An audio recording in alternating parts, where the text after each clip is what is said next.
Welcome to Crimson Nail. Today I'm showing you how to make a non-traditional side dish for Thanksgiving, twice baked potatoes.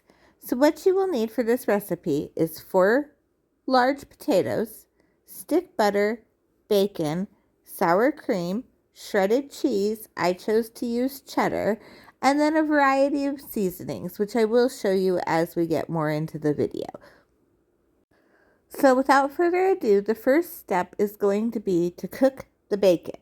I bake mine in the oven at 385 degrees. So I have it arranged here in a glass Pyrex dish, and I'm just going to go ahead and put it into the oven.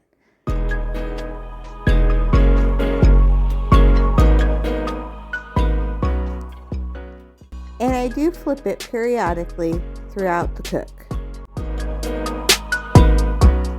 Now while the bacon's cooking, I'm going to go ahead and get my potatoes prepped. So I've scrubbed them and pierced them with a fork, and I microwaved them.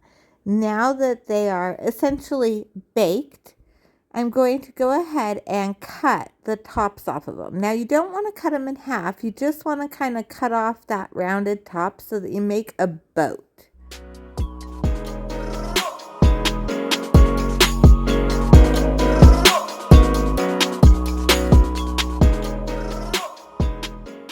I'll show you one more time here.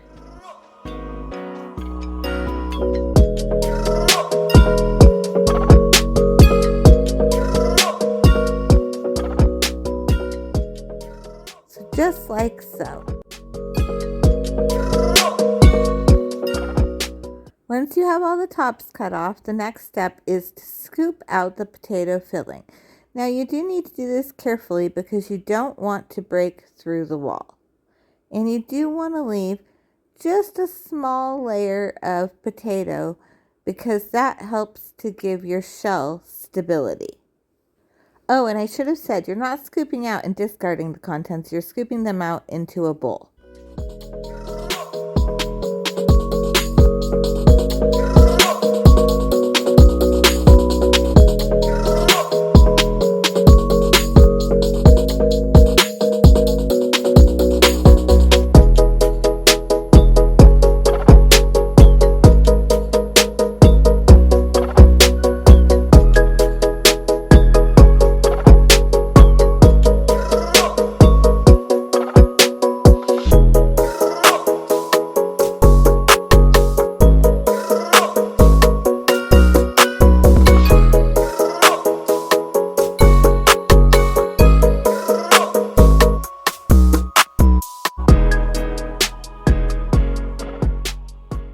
Your shells will look just like this.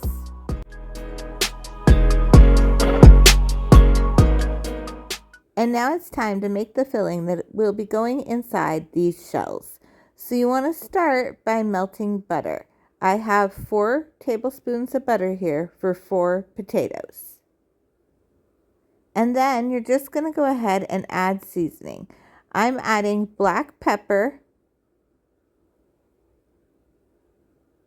paprika, and I do use the Hungarian style,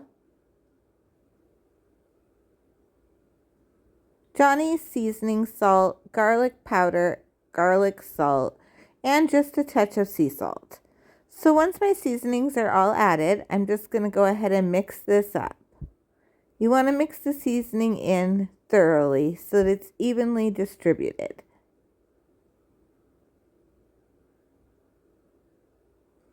Next, I'm going to add a generous handful of cheese. And you guys, my hands are rather small, so for some of you it may not be a generous handful.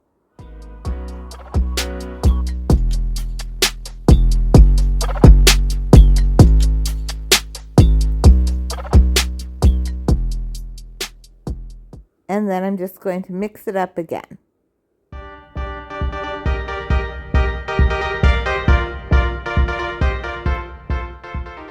My bacon has finished cooking and I have turned my oven down to 350 degrees. And here's my bacon all chopped up. So next that is going to be added to the bowl.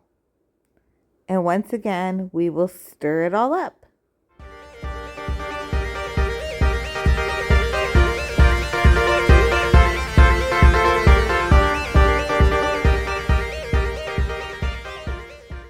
Next, you're going to add sour cream. I'm starting with 1/3 of a cup.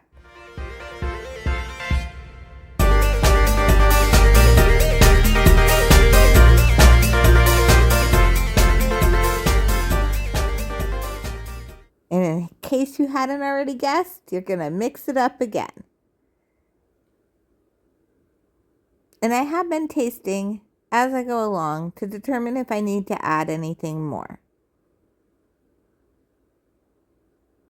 I did decide that it needed just a touch more sour cream. So while I used bacon bits, sour cream, and cheddar cheese in mine, the possibilities for what you can add to this are truly endless. I mean, it's whatever you prefer.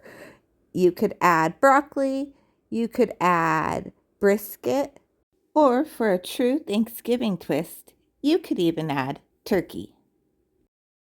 Now that all of the ingredients are thoroughly mixed together, I'm just going to use the same spoon to scoop the mixture into the shells. Now I do start by filling the shells just so that they're even with the top basically, so that I make sure I have enough filling for all of the potatoes. And then I distribute whatever is left so that it mounds out a little bit.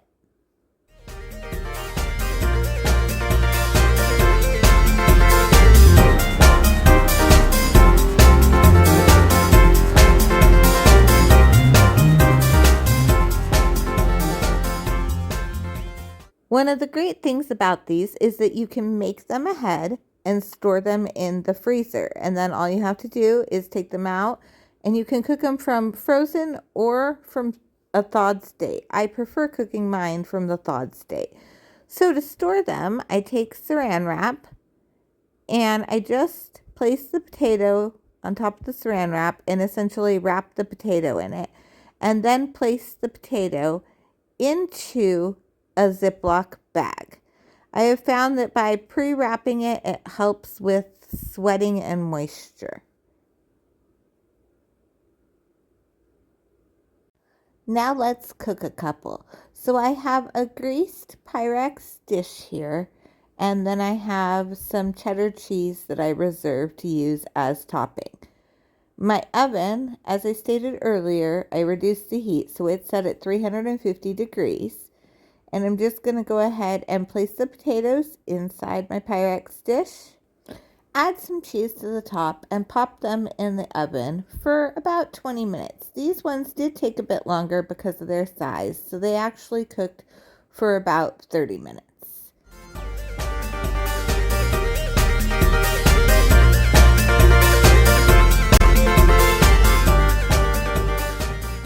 Into the oven they go.